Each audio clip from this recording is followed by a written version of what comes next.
Saya pikir-pikir karena di situ investasi batu bara, menurut saya itu juga kayaknya kesannya itu besar, wah gitu kan.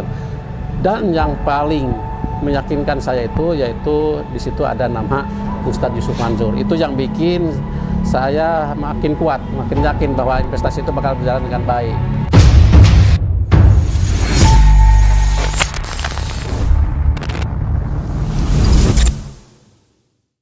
Bismillahirrahmanirrahim. Assalamualaikum warahmatullahi wabarakatuh. Kembali lagi bersama Salid Al-Walid.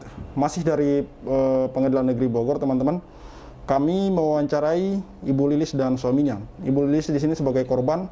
Beliau dulunya menginvestasikan uangnya senilai 250 juta, teman-teman. Insya Allah ke depan saya masih akan mewawancarai beliau-beliau ini, Ibu Lilis dan suaminya, dan juga saya akan mewawancarai beberapa korban investasi tambang batu bara yang lain, teman-teman. Balik lagi, suami dan Ibu Lilis ini mentransfer uang atau menginvestasikan uangnya itu berkala, teman-teman. 50 juta, terus 50 juta dan 150 juta, teman-teman. Dan itu menurut cerita suami dari Ibu Lilis ini off the record, sayangnya nggak direkam.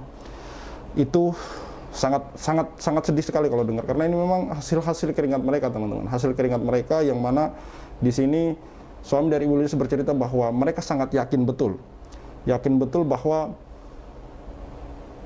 investasi batubara ini akan berjalan sebagaimana apa yang mereka dengar dari Yusuf Mansur. Dan di situ saya sempat nanya gitu, lagi-lagi ini off the record, teman-teman, tidak direkam.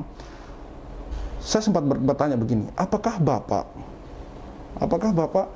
punya sedikit saja keraguan di dalam hati ketika ikut serta dalam investasi tambang batu bara ini? Katanya tidak, sama sekali tidak. Saya 100% yakin, karena di situ dia melihat bahwa di sana ada embel-embel syariah, di sana juga mereka sering berkumpul, sering mendapat nasihat-nasihat bijak. Kemudian di sana ada sosok Yusuf Mansur. Sebenarnya di sini tokoh yang paling sentral, yang menurut saya dari beberapa orang yang saya wawancarai, yang paling berpengaruh, yang membuat para korban ini kemudian percaya dan menginvestasikan uangnya, itu adalah sosok Yusuf Mansur. Jadi ketika ada komentar bahwa, kok kamu nggak tahu investasi, kok kamu nggak tahu bisnis investasi, kok kamu investasi? Tidak, teman-teman. Jadi orang-orang yang menginvestasikan duit yang kemudian menyeret nama Yusuf Mansur ini, dari orang, mohon maaf ya, dari orang yang memang tidak paham masalah investasi sampai benar-benar orang smart, orang cerdas. Jadi ini bukan berbicara masalah pola pikir, ini bukan berbicara masalah tahu apa enggak. Ini berbicara masalah daya tarik. Ini berbicara masalah bagaimana citra seorang Yusuf Mansur mampu menarik, mampu menghipnotis orang-orang ini sehingga kemudian menginvestasikan uangnya di situ. Jadi di konten-konten saya sebelumnya, kenapa saya bilang bahwa Yusuf Mansur adalah orang yang harusnya paling bertanggung jawab dalam masalah ini? Karena kebanyakan orang-orang itu mengatakan bahwa saya tertarik untuk investasi di sini, saya tertarik untuk investasi di situ, karena ada Yusuf Mansur. Ini tidak berbicara tambang batu bara saja, teman-teman. Hotel City, Paytren, dan segala macam. Kebanyakan, mayoritas dari alasan orang-orang ini menginvestasikan uangnya, misalkan di Paytren, mayoritas dari para pekerja itu bekerja di Paytren karena Yusuf Mansur, teman-teman. Karena Yusuf Mansur. Jadi sekali lagi saya mengatakan bahwa orang yang paling bertanggung jawab harusnya dalam masalah ini adalah Yusuf Mansur. Harusnya Yusuf Mansur muncul dong. Selesaikan secara baik-baik, temuin para korban. Entah itu mau diselesaikan dengan cara dicicil atau bagaimana. Karena terus terang, seperti Ibu Lilis tadi, 250 juta, teman-teman, di tahun 2009 itu bukan uang kecil. Hari ini saja 250 juta itu masih nominal yang besar. Apalagi ditarik mundur beberapa tahun yang lalu, 10 tahun lebih, teman-teman. Itu tentu nominalnya lebih besar lagi. Dan ini adalah hasil kerja keras mereka, teman-teman, yang diserahkan begitu saja. Belum kita berbicara dari korban-korban yang lain, ada yang sampai jual rumah untuk menggantikan uang dari orang yang dia ajak. Ini tentu bukan masalah sepele, teman-teman. Tidak bisa kita sepelekan. Tidak bisa kemudian ada seorang tokoh yang mengatakan bahwa sudah ikhlaskan saja. Enggak, no. Rasulullah saja mengatakan bahwa ketika anak saya Fatimah mencuri, maka saya sendiri yang akan potong tangannya, gitu. Apalagi ini duit besar gitu loh. Duit besar yang mereka dapatkan dengan jerih payah yang luar biasa. Mungkin tidak bisa kita bayangkan bagaimana seperti apa yang dikatakan oleh Pak Soeharto. korban dari Hotel City, investasi Hotel City, seorang buruh, seorang kuli yang mengumpulkan duit 70.000 sehari, lalu kemudian menginvestasikan uangnya di sana 12 juta, tapi kenyataan yang dia dapatkan tidak sesuai dengan apa yang dulu katanya dia dijanjikan. Dan saya menanyakan, apakah Pak Soeharto melihat langsung? Saya melihat langsung Yusuf Mansur mempresentasikan itu di depan mata saya sendiri. Kalau tidak salah beliau mengatakan di Klaten. Ketika berbicara tambang batu bara tentu nominalnya lebih besar, teman-teman. Puluhan bahkan ratusan juta sampai miliaran, teman-teman. Jadi sekali lagi saya katakan bahwa ini bukan masalah yang bisa kita sepelekan, teman-teman. Karena kita harus memposisikan diri kita ke bagaimana korban itu merasakan. Kita memposisikan diri kita sebagai korban itu bagaimana itu. Uang kita tidak kita pergunakan sebagaimana mestinya, tapi berada di dompet orang lain. Silakan disimak wawancara singkat kami dengan Ibu Lilis dan suaminya sebagai korban di sini. Mereka menginvestasikan uangnya senilai 250 juta dan kali ini menggugat Yusuf Mansur, BMT Darussalam, Adiansa, PT Adi Partner Perkasa, dan tergugat Darul Quran, teman-teman. Saya Khalid Al-Walid undur diri. Assalamualaikum warahmatullahi wabarakatuh. See you on the next videos. Assalamualaikum warahmatullahi wabarakatuh. Selamat singkat saja, boleh diceritakan sedikit kronologi dulu Bapak sampai berinvestasi di investasi batubara ini dan alasannya gitu. Siapa yang membuat Bapak itu mau berinvestasi gitu?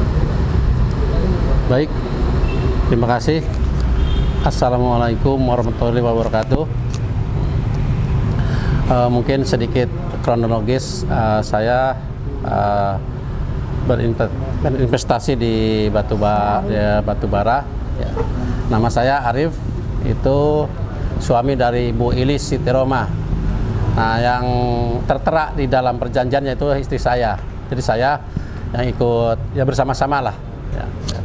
Jadi singkat cerita, sekitar tahun 2009 itu saya itu ada informasi dari teman karib gitu kan, menginformasikan bahwa di Darussalam, yaitu di kota wisata di Masjid Darussalam, ada kegiatan investasi batubara ya, yang dimana setahu saya itu salah satunya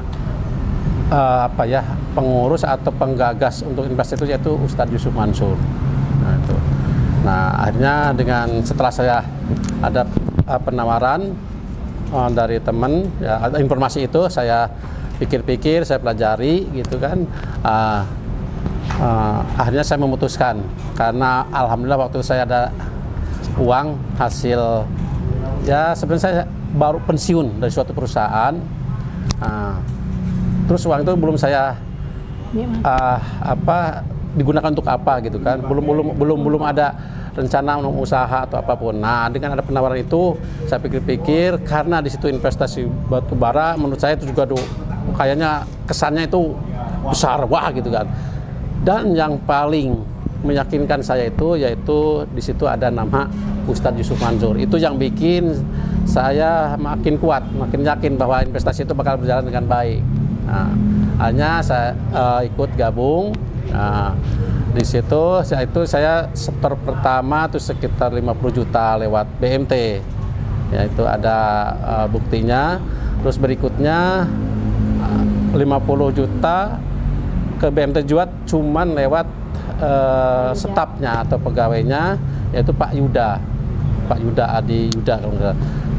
Saya setor lagi ke Pak Yuda, yaitu 150. Jadi total 250 juta. Itu akhirnya ya alhamdulillah kita udah berjalan sehingga ada sekitar beberapa kali sempat dapat bagi hasil gitu. Beberapa kali itu bisa didetailkan, maksudnya berapa kali dikasih? Sekitar 3 kali atau 4 kali gitu lah saya lupa. Kira-kira berapa Pak? Kira-kira totalnya kalau 10% aja ya berapa ya? Kurang lebih itulah gitu kan. Oke Pak, mulai tahun berapa Bapak merasa bahwa ini investasi itu tidak berjalan lancar alias mangkrak? Itu kayaknya 2010 sudah, ya itu karena 2009 akhir saya gabung, berapa bulan kemudian ada penurunan itu persentase itu sampai akhirnya ya itu tidak ada kabar lagi gitu sampai sekarang.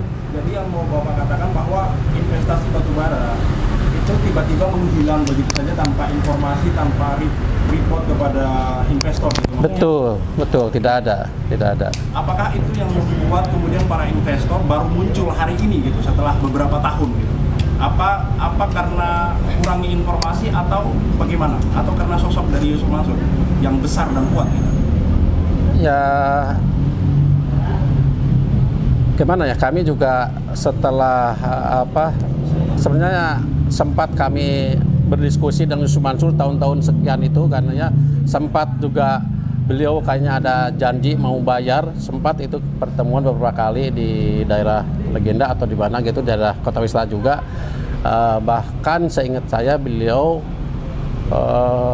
sempat berjanji dan akan mengembalikan kalau nggak salah sekitar 100 juta per bulan. Itu katanya dengan hasil royalti, ceramah, itu tapi kenyataannya Sampai hari ini tidak ada juga.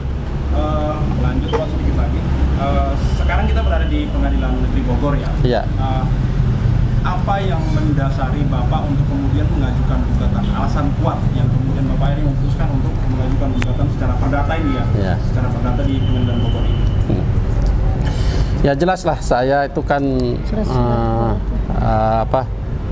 jelas karena uang, kembali ke uang saya itu yang hasil saya, ingat saya dulu sudah berpuluh tahun kerja di suatu perusahaan, hilang begitu saja.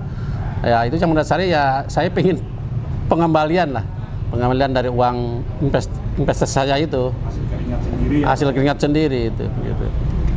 Oke, terus ini kemudian Bapak kan diwakili oleh Pak Zaini Mustafa. Betul. Ini kan banyak netizen yang tanya, Pak Zaini Mustafa ini apakah dia dibayar atau secara sukarela?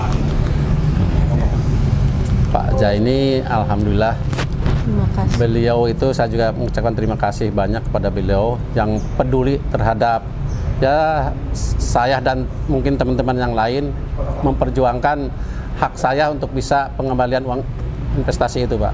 Jadi saya tidak ada bayaran buat beliau gitu. Beliau katanya sukarela, ikhlas untuk membantu kami gitu.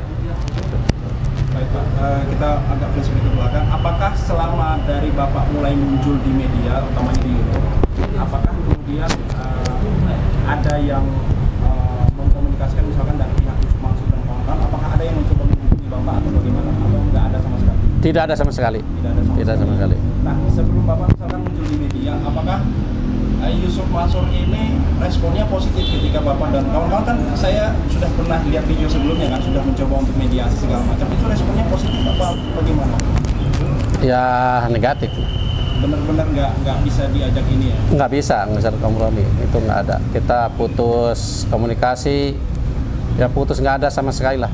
Nggak ada, saya seolah nggak ada harapan untuk Kembali ya? untuk kembali. Tapi ya mudah-mudahan dengan hari ini sidang pertama di PN Bogor ini langkah awal, mudah-mudahan ini jalan terbaik, bisa bisa berjalan sampai akhir gitu. Dan berhasil. Baik Pak, kami dari JSA mendoakan semoga Bapak, Pak Zaini Mustafa, Pak Darso, Jativi dan yang lain-lain semoga kemudian dilancarkan saja Pak. Amin. Mungkin untuk sementara sekian dulu. Baik. Setelah sidang mungkin kalau bisa kita minta waktu lagi ya Pak. Baik, terima kasih. Kita akan menanyakan proses setelah sidangnya bagaimana dan langkah selanjutnya setelah sidang Pak. Baik, terima kasih. Ya, terima kasih atas waktunya Pak. Oke. Waalaikumsalam warahmatullahi wabarakatuh.